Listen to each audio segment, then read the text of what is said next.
Добар ден. Започнуваме со Сабот на Хроника. Емисија во која ве потсетуваме за најзначајните настани која одбележаа изминатава недела.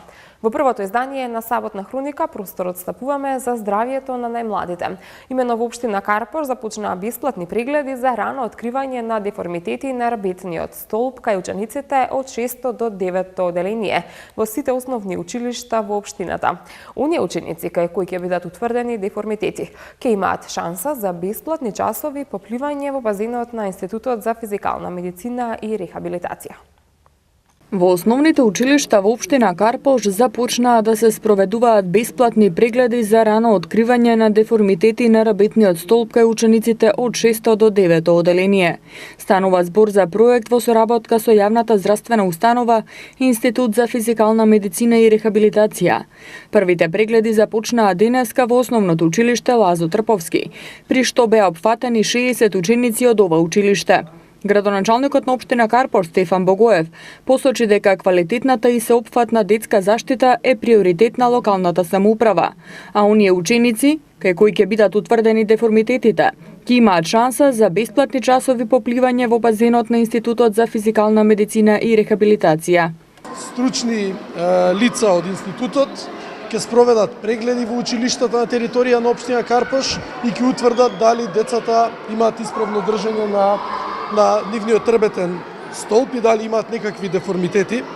Знаеме сите дека живееме во период кога децата доминантно седат пред компјутер или седат на мобилен телефон, нешто што може да предизвика деформитети, и токму затоа благодарение на институтот ги спроведуваме овие превентивни прегледи со цел да може превентивно да се делува во иднина. Според податоците од Институтот за јавно здравје од 2016 година, 1/3 од учениците или секој трет ученик е со деформитет на рабетниот столб. Доктор Маја Манолева од Институтот за физикална медицина и рехабилитација истакна дека прегледите ќе се спроведуваат под надзор на доктор физијатар, а програмата за вежби во базен опфаќа 3 пати во неделата по 1 час пливање и упати апел до сите родители да го поддржат овој проект. Врз основа на добиените податоци од Институтот за јавно здравје од 2016 година, кои се навистина шокантни, околу 1/3 од учениците, односно секој трет ученик, има деформитети на рабетниот столб или лошо држење на рбетот. Во бројки тоа се околу 14.000 основци и над 10.000 средношколци кои што имаат ваков проблем. Имено, покрај редовните систематски прегледи кои што се извршуваат периодично во училиштата кај сите ученици, со овој проект ќе се направат вонредни прегледи од страна на специјалисти физијатри од Институтот за физикална медицина и рехабилитација, кои што ќе го проценат статусот на рабетниот столб на секој ученик од 6 до 9 оделение и врз основа на тоа ќе се превземат соодветни мерки, понатамошни мерки и третман на учениците. Од општината информираа дека и во престојниот период ќе продолжат да работат на зголемена детска заштита и овозможување на подобри услови за престој и учење во градинките и училиштата. Освен прегледи за рано откривање на деформитети на рабетниот столб кај учениците, во училиштата во општина Карпош се спроведуваат и бесплатни очни прегледи за сите ученици. Грижа за најмалите покажа и општина Киселавода со едукации за дијабет за негователките и воспитувачките во градинките во оваа општина. На оваа тема разговараме и со претседателката на Асоцијацијата за детски дијабет на Македонија, Баланс МК. Разговорот ќе имате можност да го проследите пред крајот на емисијата. А во продолжение ве информираме за состојбата со грипот. Минатата недела од грип се разболеле 2000 лица. Минатата недела се пријавени над 2000 болни од грип во Македонија. Тоа е двојно повеќе од претходната седмица. Според епидемиолозите, иако бројот на грипозни е зголемен, пикот на грипот доправа се очекува. Инаку оваа сезона во лабораторијата на Институтот за јавно здравје потврдено е дека во земјава циркулираат вируси на грип и од А и од Б типот. До сега се пријавени околу 5500 болни. Од Институтот за јавно здравје препорачуваат повеќе видови мерки за заштита од од грипот. Вакцината против грип е најдобра превентивна мерка, особено се препорачува за лица постари од 65 години, лица со хронични болести и состојби на намален имунитет, како и кај деца помали од 2 години.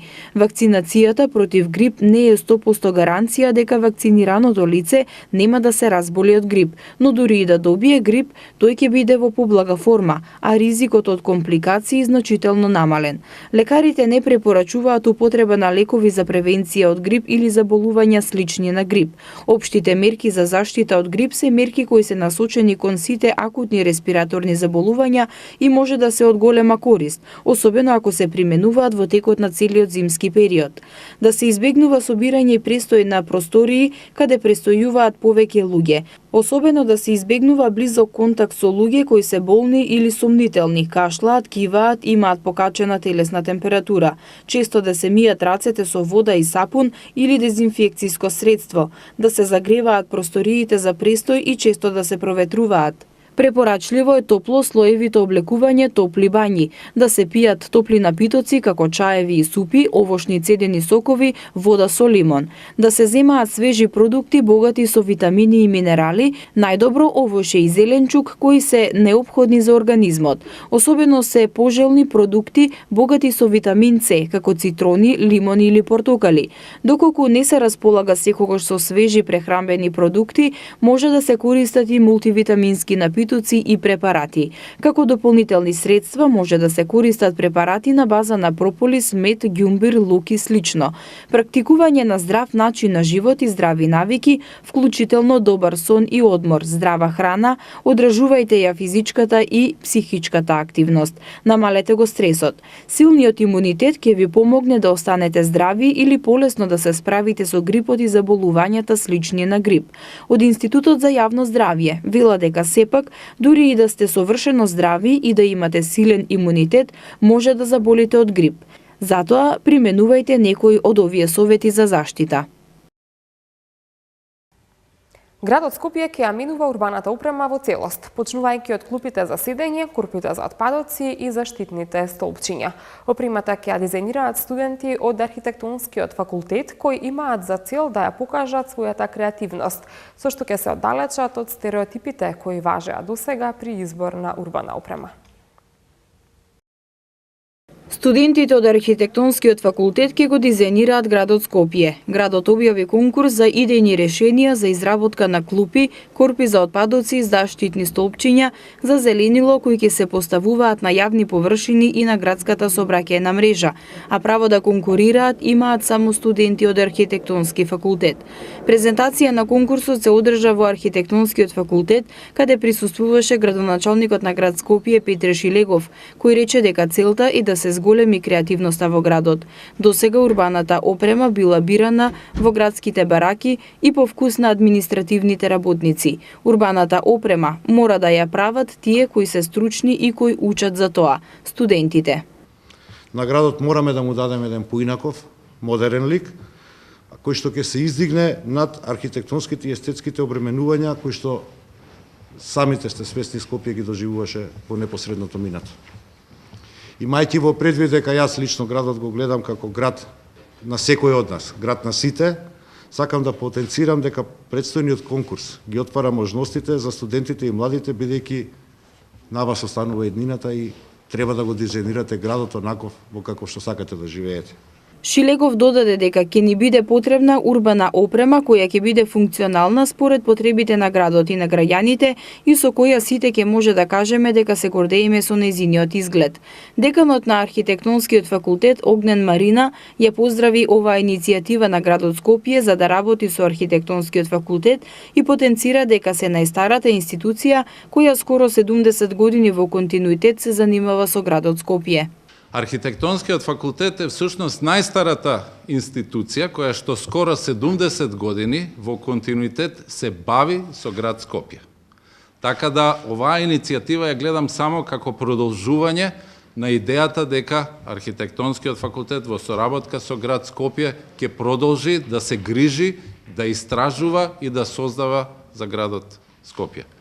Ние како научно-образовна институција наставниците, меѓуто и студентите, секојдневно се бавиме со градот. Градот Скопје е нашата лабораторија, како што е градот Скопје и местото каде што ние создаваме. Всушност, во град Скопје е невозможно да било што направите, особено во доменот на урбанизмот, на градителството, па дури на секојдневното функционирање на сите системи, без тоа да било проектирано или на некој начин повлијаено од наставниците или студентите на архитектонскиот факултет. Пријавувањето и добивањето конкурсна документација е на konkurs@skopje.gov.mk. Идејните решенија ќе се доставуваат 30 дена по официјалната објава на конкурсот. Првата награда на овој конкурс е во вредност од 300 евра, а втората награда од 150 евра. Со цел да се исчисти зеленилото и да се подготви теренот за пролетните активности за зголемување на зеленилото во општина Карпош започна акција за чистење на блоковското зеленило. Акцијата е се уште во тек, а освен што се работи на подигнување на зеленилото, се работи на реконструкција на системите за наводнување, како и поставување на нови системи онаму каде што немало досега. Во општина Карпош започна целонеделна акција за чистење на меѓублоковското зеленило во соработка на општината со град Скопје и јавното предпријатие Паркови и зеленило. Во рамки на оваа акција ќе бидат исчистени парковите меѓу зградите. Акцијата опфаќа чистење на суви лисја, отпадоци и сечење на старите и сушени гранки од дрвјата. Градоначалникот на општина Карпош, Стефан Богоев, истакна дека целта на оваа акција е да се исчисти зеленилото и да се подготви теренот за пролетните активности за зголемување на зеленилото. Правиме една голема акција за расчистување на меѓублоковското зеленило, односно зеленилото помеѓу зградите, негово чистење од стари лисја, од отпад, од смет и од останати ѓубришта кои се собираат во овие меѓублоковски паркови. Нашата цел е ова зеленило помеѓу зградите сега да се исчисти, да се одржи, за да можеме во наредните месеци, односно на пролет, да почнеме и со целосно раззеленување на овие делови, односно дополнително меѓублоковско зеленило, кое што треба да ја раззелени општината и да придонесе кон почист воздух и чиста животна средина. Се надевам дека во иднина уште поинтензивно ќе продолжиме се со цел надградба и заштита на постоечкото и надградба на ново зеленило и во Карпош и во целиот град Скопје. Поради поволните временски услови, градот Скопје и јавното предпријатие Паркови и зеленило започнаа со програмата за реконструкција и подигнување на ново зеленило. Во моментов, освен што се работи на подигнување на зеленилото, се работи на реконструкција на системите за наводнување, како и поставување на нови системи онаму каде што немало.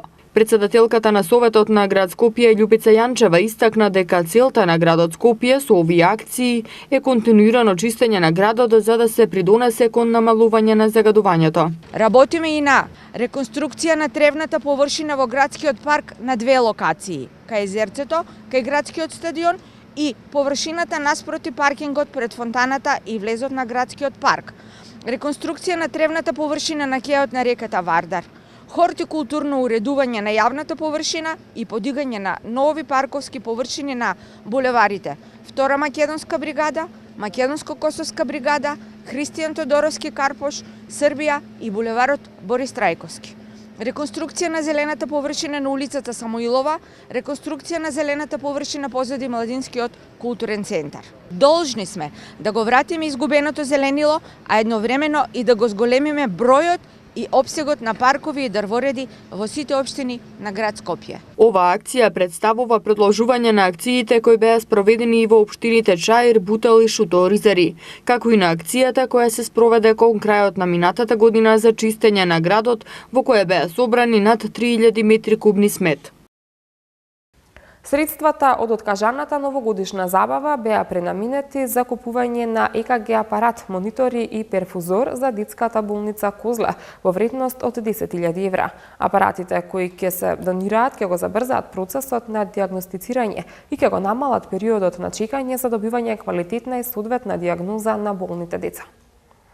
12-канален апарат ЕКГ, монитори за контрола на одредени параметри за следење на состојбата на тешко болните деца и перфузор за давање прецизна терапија доби денеска детската болница Козле како донација реализирана со пренамена на средства на Македонски Телеком и град Скопје планирани за пречекот на новата година. Градоначалникот на град Скопје Петар Шелегов рече дека апаратите кои се донирани ќе го забрзаат процесот на дијагностицирање и ќе го намалат периодот на чекање за добивање квалитетна и соодветна дијагноза на болните деца, затоа што грижата за здравјето на граѓаните и грижата за здравјето на децата ќе биде приоритет на градот. Ова е всушност имплементација на одлуката на градот Скопје, средствата предвидени за донирање за новогодишната забава да бидат донирани онаму каде што се всушност и најпотребни, тоа е здравјето на нашите деца, на нашите најмлади. Институтот за белодробни заболувања е установа од посебен вид и карактер, бидејќи е единствена не само во Скопје, туку и во Република Македонија, и тука пациенти се дечиња од цела Република Македонија, и затоа сметавме дека е едно од најсоодветните места каде што ќе можеме да намениме нашата донација. Грижата за здравјето на граѓаните, грижата за најмладите, за здравјето на најмладите, за децата, е приоритет наш како луѓе пред се, потоа и како институции, како град Скопје, и како институти, како Македонски Телеком. Главниот извршен директор на Македонски Телеком Андреас Елснер рече дека со донираните медицински апарати ќе се подобри здравјето и квалитетот на животот на децата. Директорот на детската болница Козле Ангелче Андоновски се заблагодари за донацијата и посочи дека станува збор за дијагностика која им е неопходна, бидејќи во оваа болница се третираат и други патологии. Станува збор за дијагностика која што на нас како институт ни е неопходна, тоа се монитори за контрола на одредени параметри при кои што болните и тешките дечиња мора да бидат следени. Тоа се монитори. Исто така ЕКГ, 12-канално ЕКГ, кој што располага со дијагностичка мерка во самиот ЕКГ апарат, кој што ни дава и дијагностика на крај. Нормално, ние лекарите тука не сме субституирани за да го прочитаме наодот, но сепак тоа е една модерен апарат, и перфузор кој што е за добро дилуирање и за добро давање на прецизна терапија кај малите пациенти. То се однесува на сезоната за грип. Директорот Андоновски истакна дека сезоната на грипот продолжува до крајот на март. Пикот е постојан, а најчесто хоспитализирани се деца со компликации кога станува збор за пневмонии. Во моментов има 86 хоспитализирани. Се уште се задржуваме на тема здравјето на децата. Темата која оваа сабота ја издвојуваме од сите останати е обуката на воспитувачките и негователките во детските градинки во општина Киселовода. Како соодветно да реагираат доколку во нивната група има дете заболено од дијабетес. Оваа чувствителна тема ни ја пренесува Наташа Деспотовска-Димитриевска, мајка на 6-годишно дете кое боледува од оваа болест, а воедно и претседател на Асоцијацијата на детски дијабетес на Македонија Баланс МК. Општина Киселовода во соработка со Асоцијацијата за детски дијабетес на Македонија, Баланс МК, го започна проектот за едукација на воспитно-згрижувачкиот персонал во детските градинки на територијата на општината. Едукативниот проект е веќе во тек, а со него предвидено е да се упфатат 150 воспитувачки и негователки од вкупно 13 објекти на градинките во Киселовода. Идејата за еден ваков благороден проект потекнува од мотивот за поголема грижа на најмалите, односно децата кои престојуваат во градинките. Со обуките, персоналот во градинките ќе стекне основни познавања на кој начин правилно треба да постапува со дечињата дијабетичари, каква храна и колку количински треба дневно да се најде на нивното мени и како да реагираат во случај на хипергликемија. Во моментов Баланс МК има проценка дека на територијата на Киселовода има 25 деца со дијабетес. Значи, од нив веќе само 2 посетуваат градинка. Има уште 6 дечиња на таа возраст, меѓутоа родителите не се осмелуваат да ги пуштат затоа што едноставно несигурно се уште од нив некои се и многу мали за да посетуваат градинка. Значи, исто така би кажала дека е поаларамантна состојбата во основните училишта. Таму веќе, значи, ние имаме сознание дека учат 8 дечиња со дијабетес. Во средните училишта имам информација само за 2. И тие дечиња имаат право и треба да посетуваат градинки, да се дружат и да се воспитуваат, впрочем како и сите останати деца. Наташа, која и самата е родител на 6-годишно дете со диабетес тип 1, вели дека многу често од градинката каде престојува несиното дете добива алармантни телефонски повици, секогаш кога се појавува проблем кој персоналот не е обучен да го реши. Јас сум родител на дете со диабетес која оди во градинка во нашава општина, во Кисела Вода. Значи онлайн сум нон-стоп, не работам. Детето ми престојува 3 часа во градинка, токму ради таа неедуцираност на учителките и на негователките.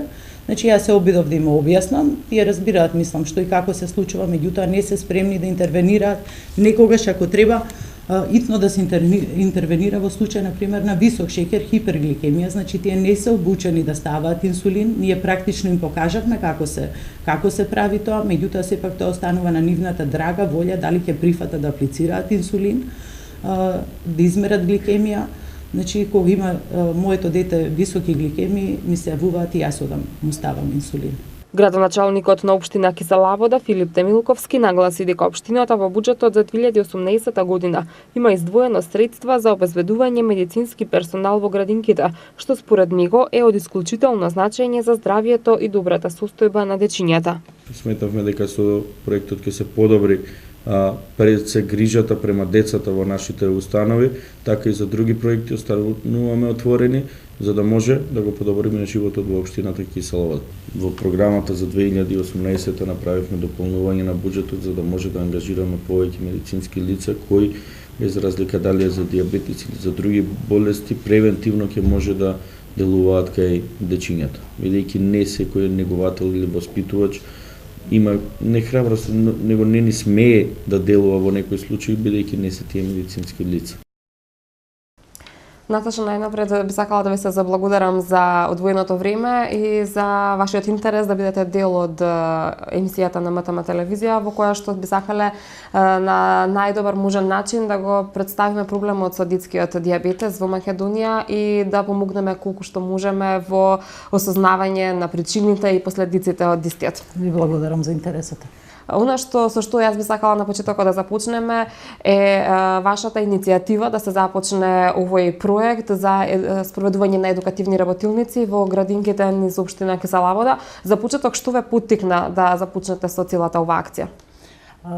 Значи, родител сум на дете со диабетес, председател сум на Асоциацијата за детски диабетес. Баланс МК, тоа е едно од постарите здруженија пациентски кои во областа на диабетесот во нашата држава. Во него членуваат исклучиво лица со тип 1 диабетес и родители на деца со тип 1 диабетес. Во нашата држава има 180.000 лица со диабетес, значи таа бројка е извадена според Интернационалната диабетолошка федерација. Од нив регистрирани кај нас се 40.000 лица кои што се на инсулин, односно инсулинозависни. Од нив се 5.000 лица кои што се со тип 1 диабетес и чии права ги застапува нашето здружение. Во нашето здружение исто членуваат и родители на деца со диабетес. Кај нас во Македонија има 450 малолетни деца со диабетес.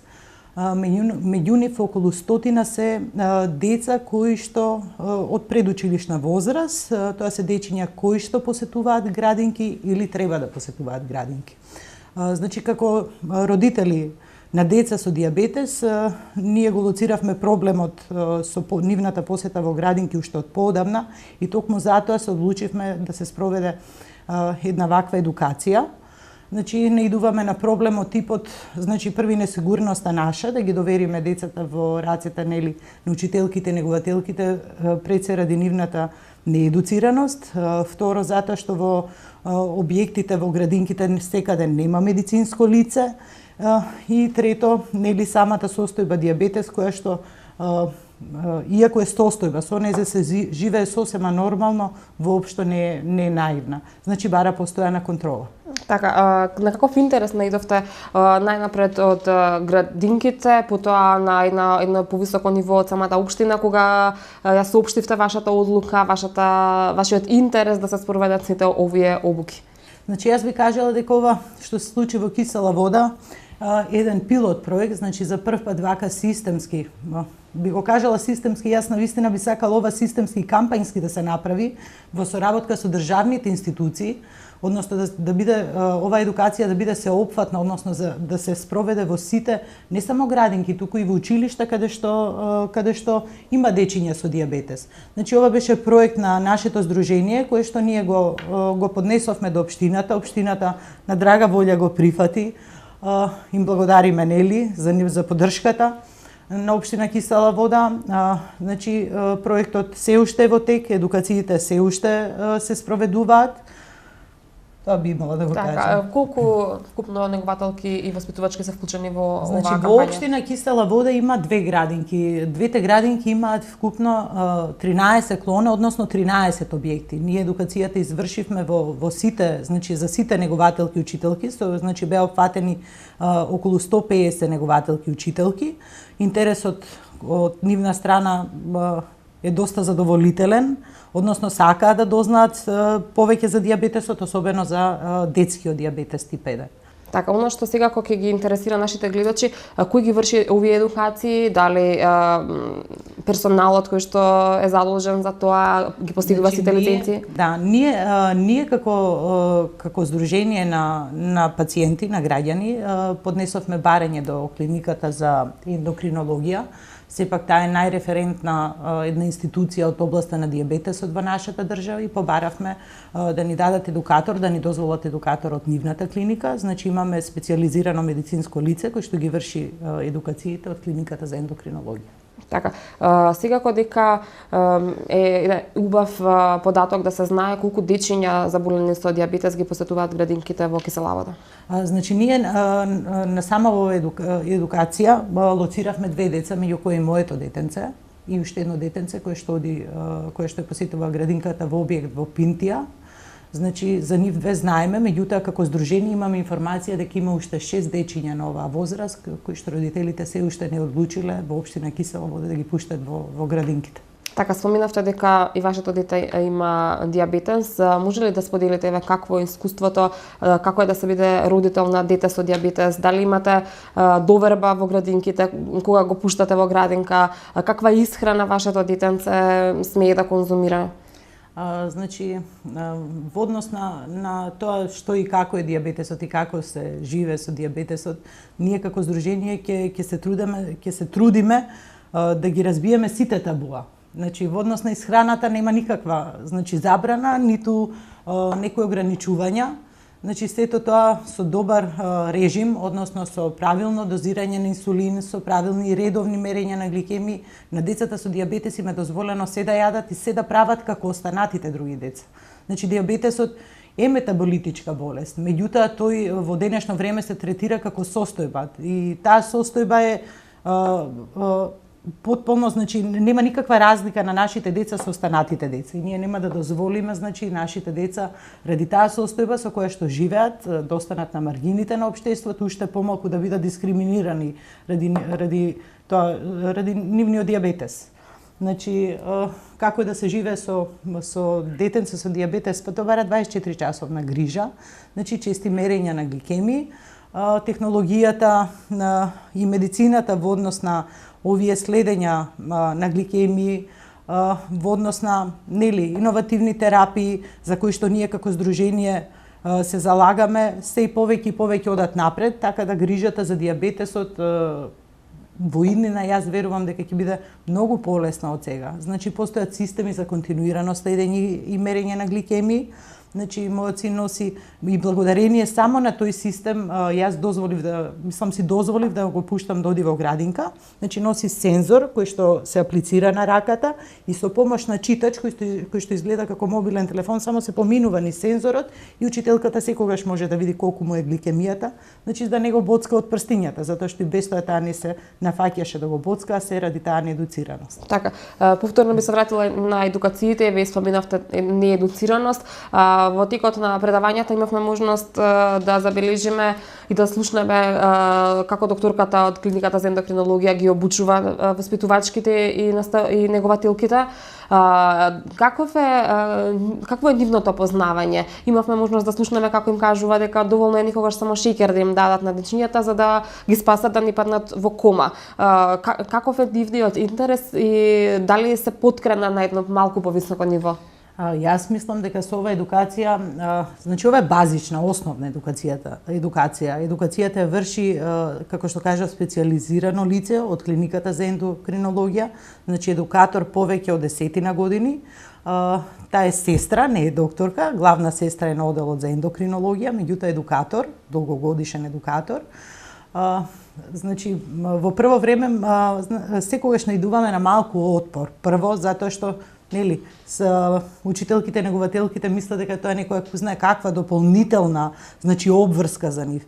Меѓутоа, како што трае едукацијата, тие сваќаат дека во случај на хипогликемија, односно на низок шеќер кај децата, значи тоа е ноќната мора за сите нас родителите, нискиот шеќер, значи може да се справат многу лесно, односно тие да бидат најдобриот родител во тој момент, да бидат најбрзата брза помош во тој момент, а да го спасат детето од кома. Значи како што каже и сестрата, значи во тие моменти на хипогликемија доволно е на детето да му се раствори една голема лажица шеќер во вода и да се напијат за да му помогнеме. Така. Секако дека ќе ги интересираат нашите гледачи кои што живеат во останатите општини низ Скопје, дали имате идеја овој, навистина јас ќе си дозволам да кажам убав проект да го продолжите и да го проширите низ останатите општини? Секако ние веќе од неколку, значи не само од град Скопје, него и од неколку други општини надвор од Скопје, значи родителите со кои што нели секојдневно комуницираме, тие самите си побараат дали ќе спроведеме едукации во нивните градови. Еве во општина Велес веќе во тек значи подготовка за ваков сличен проект. Сдруженијето локално во соработка со нашето веќе изготвува проект кој што треба да го поднесе до општината и да спроведеме и таму едукација. Исто и во Битола е голема заинтересираност и во Битола има многу дечиња со дијабетес. Денеска утрово добив информации дека и локалната самоуправа од општина Карпош е заинтересирана за овој проект. И јас на вистина би сакала, мислам ова да биде да се спроведе системски и кампањски, односно ова едукација, ваков тип на едукација да бидат поддржани од институциите на системот, односно во соработка да се со Министерството за здравство и со Министерството за труд и социјала или Министерството за образование, во зависност на или каде ќе се спроведуваат. Така, и еве за крај, на крајот на разговорот, може ли една порака до родителите, до наставничките, до негователките, има ли начин како би можел да се спречи, да се превенира дијабетесот или доколку веќе го имаме, како да се научиме да живееме со него? Значи во светски рамки е веќе добро познато дека едукацијата е повеќе од пола превенција. Јас би апелирала пред се значи до државата и до институциите на државата дека вакви системски едукации мора да се спроведуваат, дека ние како Асоцијација за детски дијабетес, а и останатите здруженија за дијабетес во Македонија, не знам дали знаете, во Македонија има повеќе од 20 здруженија за дијабетес, можеме да помогнеме, да се вклучиме во ваков тип на едукација и ваква едукација мора да постои за дијабетес. Така, Наташа, јас тука некаде ќе ве заблагодарам за разговорот. Навистина, ова беше еден краток разговор, меѓутоа јас верувам сеопфатен. Имавме можност голем број информации да споделиме со нашите гледачи и се надевам дека ќе имате успех во понатамушните едукации. Секако за сите новитети сме тука да ги споделиме со нашите гледачи. Уште еднаш ви благодарам за интересот. Ви благодарам и вас. Со оваа мотивирачка сторија за борбата и храброста на болните дечиња од дијабетес, но и за борбеноста на нивните родители и наставнички, го заокружуваме првото издание на Саботна хроника. Ви посакувам убав викенд, пријатни моменти со најблиските и секако. Не заборавајте да гледате МТМ, прва скопска телевизија. Довидување.